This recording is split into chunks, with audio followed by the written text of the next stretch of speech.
Hey, it's Amethyst Virgo. I'm back with a special topic. We're talking about astrology and health. As a disclaimer that I will probably say throughout this video, obviously I'm not a medical professional, and this is not a substitute for medical attention that you need, okay? But this is the way that astrology has, of course, astrologists talk about everything throughout our lives. So it's only useful if we also apply it to certain areas that we know can be a little bit more difficult to sometimes gauge, such as health. All right, as we know, there's many factors into health, into a diagnosis, into different ailments people may have, and things of that nature.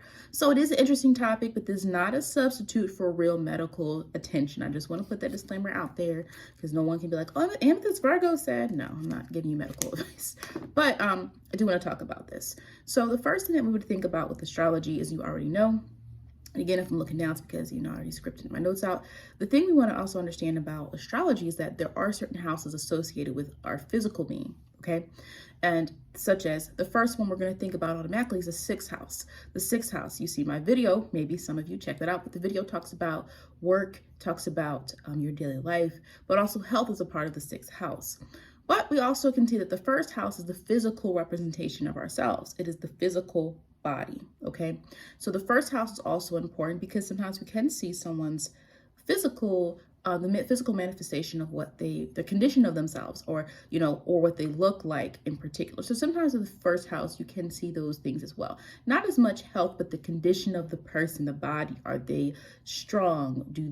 Are they just beautiful? If you see them, maybe something like they're considered beautiful, Venus conjunct ascendant or something like that, or Mars conjunct the ascendant, or Mars in the first house. This is a very competitive, physically motivated person, or whatever the case may be.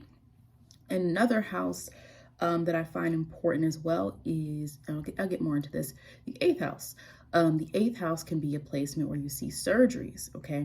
All right, because remember, the eighth house goes deep, and the eighth house is to figure things out. It is intense. Mars and Pluto. So you see surgeries in the eighth house, and interestingly enough, when I had both of my surgeries, C-sections, I had Uranus transiting my eighth house. And these are different, a couple years apart. And then Mars can represent accidents, right? So sometimes transits can give you an understanding of what's going to happen as well. Do I think you should obsess over things? No. I'll talk about that in a moment. But also Uranus can mean sudden, something that's sudden. It's not something that's expected, right? So neither time did I think I was actually going to have a C-section. But that's a whole different story. But Uranus in the eighth house, can also be, in some cases, mass violence or social incidents, injuries that come from mass issues. So if you're looking at a chart of like a nation, sometimes it's not as easy as just looking at Mars. It could be Uranus is transiting, or Uranus is in a certain house, and it's causing a lot of issues, conflict, bloodshed, things like that. So that's just something I like to put tidbits into the videos as well, of like, what can planets represent? But the eighth house is important as well. So sometimes you won't hear people talk about the eighth house, but anything that requires investigation, anything that requires something uncovered, anything that requires, someone having to figure something out. Maybe something happened to someone health-wise, and you're trying to figure out who did it, or something like that. Now that would probably be better for like some type of crime chart if you're into that. But you could look at the eighth house for that, because that's the house that you have to unpack the secrets and the mystery. It's secretive on purpose, the eighth house. The 12th house is literally coexisting in a different spiritual realm where things have to be kind of translated to the physical world. So that's the difference between the 8th and the 12th that I've probably talked about before. So I just talked about the 6th, the 1st, the 8th, and now the 12th. This is where it gets kind of controversial. Some people don't, 12th house can be considered mental health. Now, here's where we got to be careful. The 6th house is the daily things that we do that can support our daily life and our, the way in which we function our life so that we are mentally healthy. One thing I will also say about health is people don't find any problem talking about health when it's physical. When we talk about mental health, it is less taboo than it was generations ago. But sometimes it's still a conversation where it's difficult. Everyone should be taking care of their mental health. Whether you have a mental health condition or diagnosis or not, doesn't really matter. It is still a part of our health. Some people have started to use the term mental hygiene. Okay, so I don't want us to, feel a type of way, because we all have some level of responsibility to our mental health. Now, the thing with the 6th house, as I said, the 6th and the 12th house, and there's certain houses I find super important on the axis, even more than other houses, because the 12th house can be disassociative.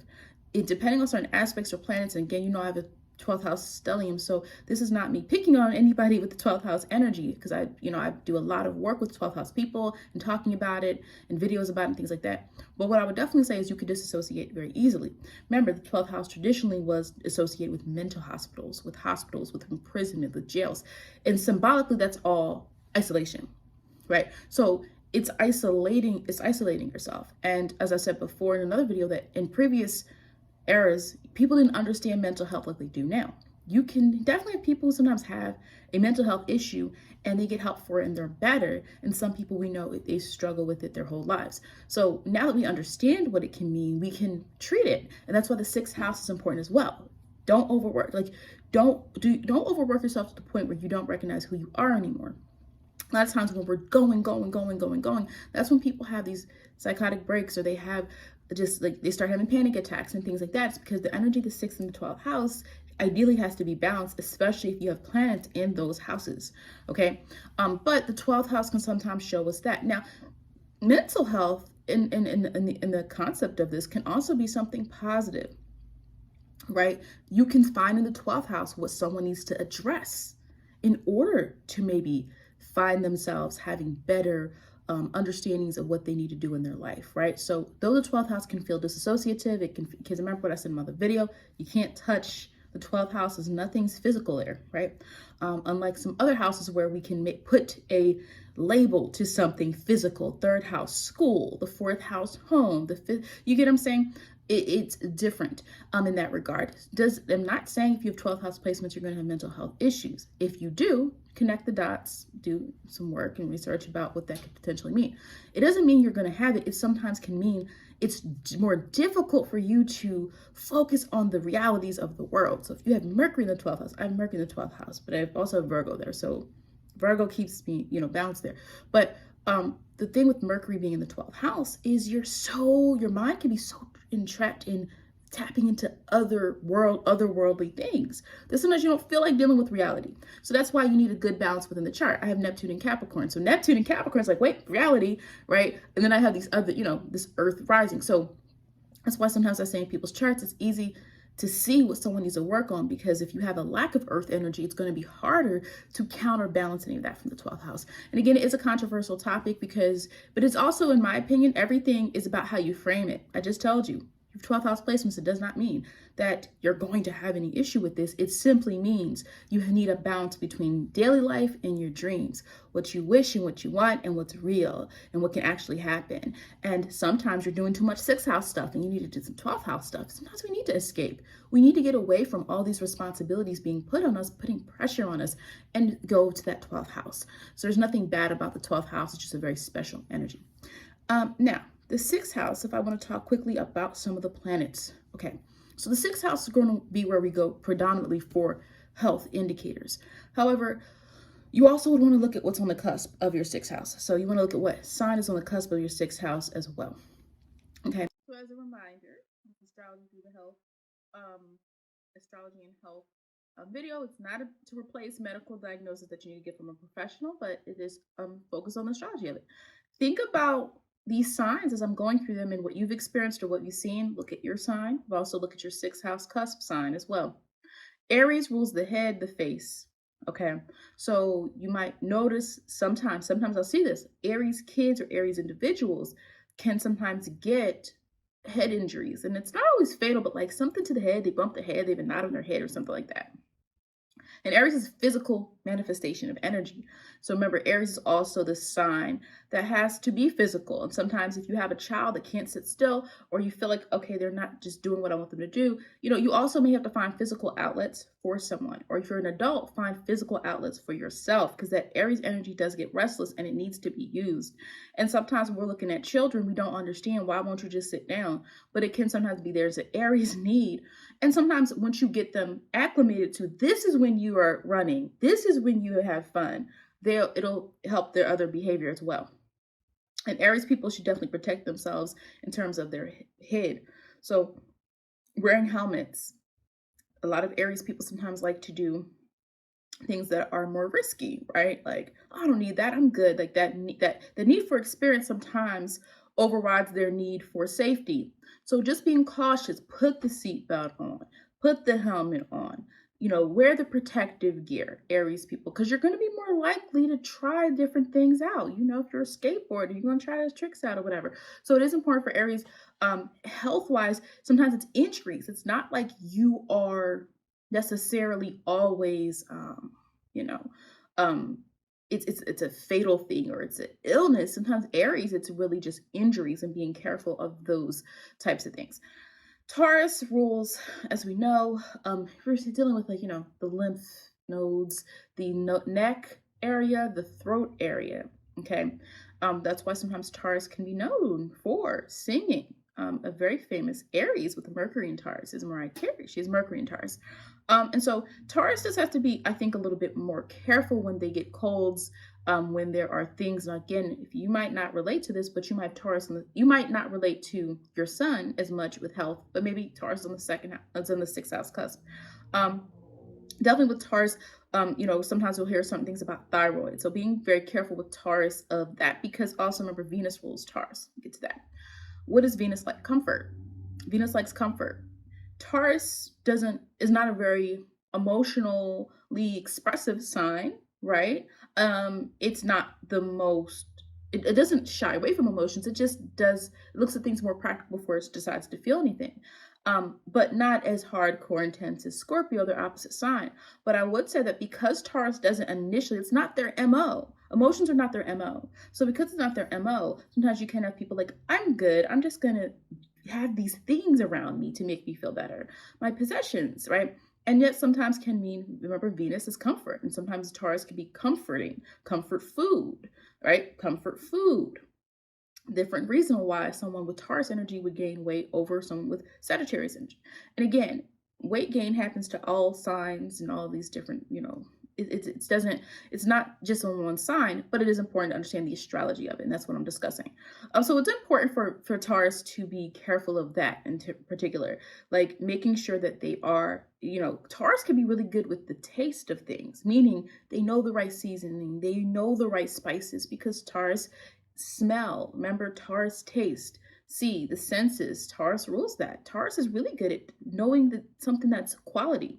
So being careful, Taurus energy, with that. Healthier food, right? If this is an issue, if it's not an issue for you, whatever. But I do know some people with these signs who have noticed over the years that they're like, oh yeah, I gotta refine my diet a little bit. And sometimes it happens. Gemini rules the lungs. So for the lungs, the collarbone, the nervous system, the hands and arms. I'll say the hands and arms, think about how Gemini tends to be, some of them, they do tend to be a little spry, like they're not,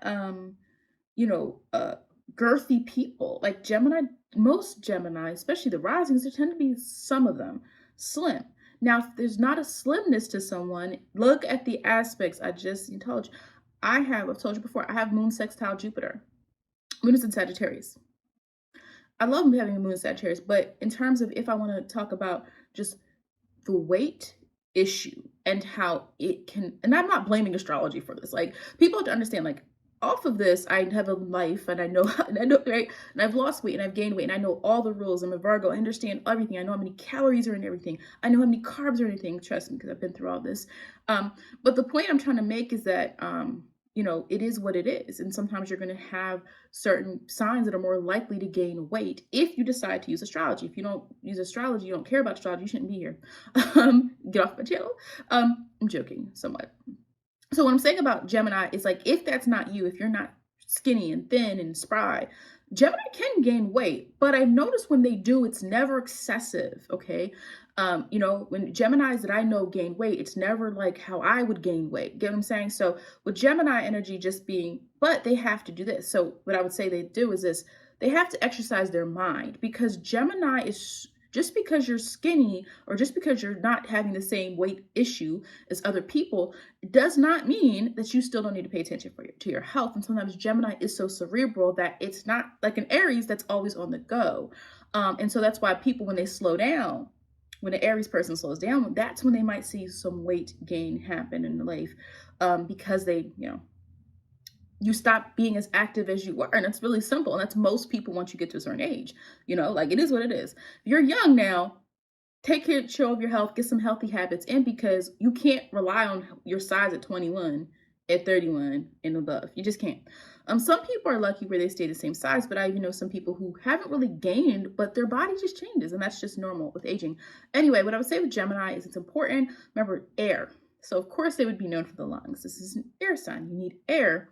But Gemini would say being more careful of your lungs and your breathing and paying attention to that. Maybe you do want to jog. Maybe you do want to do certain exercise activities that help your lungs stay healthy. Because your sign ruling an organ or a body part doesn't mean it's perfect. It means you need to pay attention to this. It's more thematic in your health, potentially. So just paying attention also, like Gemini with smoking and things of that nature, because your lungs, maybe, your lungs are a theme to Gemini. So just being careful of those themes popping up in that person's chart or their life. Cancer rules the breast, the stomach. Of course, we know Cancer is represented by this moon energy, and the moon is the ruler. And so it has a feminine quality to it. Now you could say, wait, I'm a guy. I don't, I'm a man and I don't have breasts and whatever. But you may say, like, you might see a man who's a Cancer and he's attracted to that imagery. If he's straight, he might be attracted to women who are fuller. It's prone to that feminine energy type of body type. So I would say Cancer women tend to be very aware of their body. And they're more likely to say, you know what, I like this about myself. I don't. Women do that anyway. I would say if you're a Cancer man, and listen, I got this from it. I've seen a Cancer man, and he talked about this.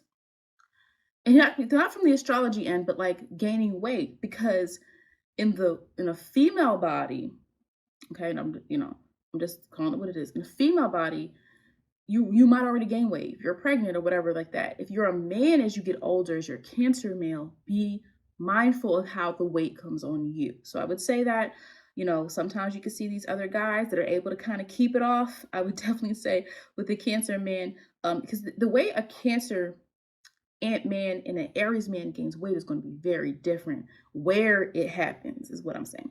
And I'm old enough to see many people over the years and what's happening to them. So there's nothing wrong with gaining weight. There's nothing wrong with who you are. I don't care about people's size. I'm just letting you know, because a lot of people do want to lose weight, or they're more sensitive to this. So that's what I would say. Being careful as a Cancer of stomach ulcers, anything stomach related, just always getting that checked out, because that is something that Cancer does rule. So just, also being careful and mindful of your stress level. I will also say that if you're a Cancer person that happens to have any Virgo in the chart, be careful, because that's sometimes what can happen, is like getting very stressed out and it manifests in like that type of way. Leo is the heart. It represents the heart. And it makes sense, this idea of courage and Leo and the lion and all of that. Also the sides and the back. What I would definitely say for Leo, it's important to do is to be mindful of your health. And I know that sounds very basic, but certain signs are going to be more on the alert. Certain signs are going to be more, oh my gosh, what's going on? A Gemini who feels something is wrong is going to research it. A Virgo might do the same. A Virgo's going to book the appointment though. Am I okay? Hypochondriac type of energy, right? Leo, you don't want to be so prideful that you don't go to the doctor. I don't want to go to the doctor. I'm okay. Nothing's wrong with me. And I get nobody loves going to the doctor for the most part, because you're usually afraid something might be found out. But sometimes you need to do it to just rule out anything that could be serious. And so with Leo, sometimes the pitfall can be not going when you need to go. Thinking and this pride creeping in even into your health issues, where you don't want to be honest about, no, I'm not as healthy as I once was. I need to go figure out what's wrong with me. And Leo is also associated with the back, the sides. So thinking also like the spinal area as well is a part of the Leo, like what Leo rules. But mostly we talk a lot about Leo in terms of the heart, okay? And again, like the phrase, who has a heart, right? When you think of like courage and things like that. So, there's a lot of things that we say that are linked to knowledge and things that are, actual, ideas or facts. So with Leo, like I just said, it's thinking of it as a mindset. Sometimes Leo has to be honest when they don't feel good, or honest when they notice that they're feeling weaker, because that's something Leo doesn't even usually want to address. Now Virgo, I said both. I already said Gemini with the nervous system, but Virgo, especially the nervous system in terms of the actual stomach area, right? When you think of anxiety, when you think of Virgo can be associated with the solar plexus, when we think of like chakras and things like that. So Virgo tends to be associated with nervousness, because of the effect that it can have also on the body in terms of also digestive issues. So Virgos have to watch out for digestion, for stomach area ulcers, or even thinking of ways to which to ease in some of their, if they have any issues with their gut. Virgos might be good candidates to like drink kombucha or like take probiotics and things like that. Now, again, I am not a doctor, so it may not work for you. You got to talk to your doctor, but I do know that, kombucha is a really good thing to drink for anybody, not just Virgos. But because Virgos are associated with the stomach area, most Virgos have some type of digestion issue, or Virgos might have just like excess, issues with their stomach. Even like, they could find that they gain more weight in the midsection. So with Virgo, that is important. Nutrients, getting the right nutrients, not worrying yourself to the point where you get anxiety that results in an ulcer or something serious like that. So that's the area that Virgo rules. Libra is associated with the kidneys. Think about the kidneys. There's 2 of them. Think about veins. Libra can be associated with the veins that are running, through your body, connecting certain points. Also associated with the lower back. So think of like Libra kind of rules over things that come in pairs. Okay, so something comes in pairs, that's tend to be a Libra thing. Scorpio is associated with the bladder, the reproductive organs, and the bowels, excretion. So Scorpio is associated with a lot of the lower half. So think of the body physically. We're walking through all the areas of the body, right?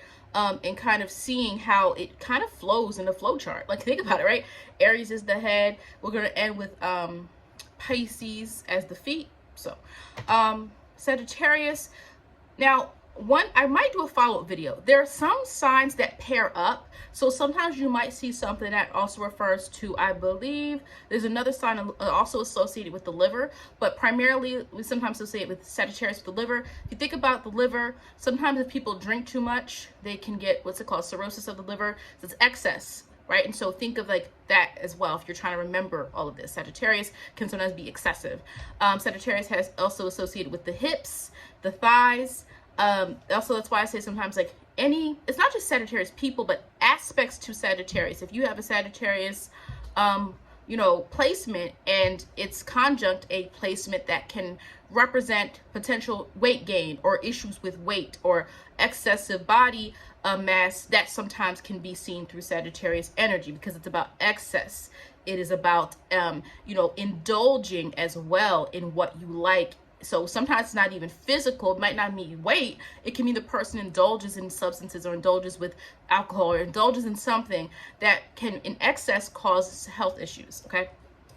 Aquarius is associated with the calves, the ankle. And with Aquarius, it's associated with like bones of the lower portion. It's associated with, again, I think of it as like getting things moving.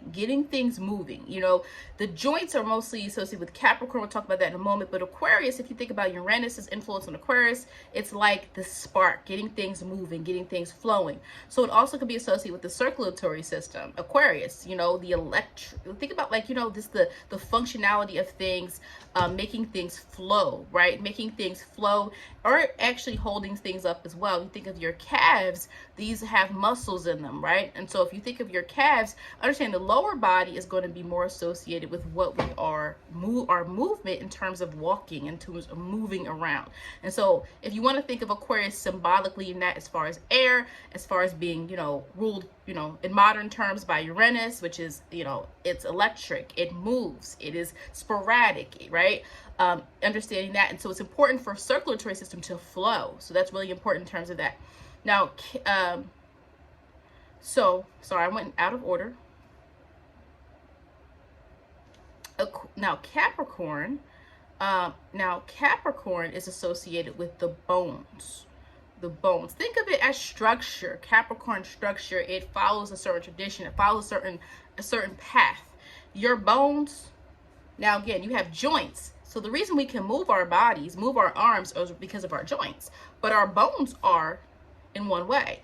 But then when our bones connect, right, and this part right here becomes your joints. But think of it symbolically in that way. Capricorn can also be associated with the knees. Think about the symbolism of Capricorn or age, maturity. Sometimes older people will say they have problems with their knees, their joints. They can get arthritis. Stiff joints can be a Capricorn associated thing. Also, teeth. Teeth is also associated with Capricorn. Next, Pisces. Sorry, I went out of order. The feet. So Pisces, think of it if Gemini, which is another mutable sign, is associated with the hands. Pisces is associated with the feet, your toes, swelling of the feet, anything that corns. When if you're also looking at transits and things like certain things that sound kind of funny, but sometimes some people have serious issues with their feet, especially people that have certain health ailments and have to watch their, again, it's all about the body's flowing. We just talked about, I just talked about Aquarius and the circulatory system. Well, if your circulatory system is not correct, it's going to affect also your digits, right? Your hands with this, which is Gemini, but the feet as well. So Pisces is associated with that. Think about also swelling of the feet, things of that nature is all going to be associated with Pisces in terms of health, in terms of the body. That was it for this. I might do an extension because there is more to this, but I did want to make sure that people understand the basics, and then I might also talk about some overlaps. There are certain body parts that actually overlap apparently through signs. Okay, so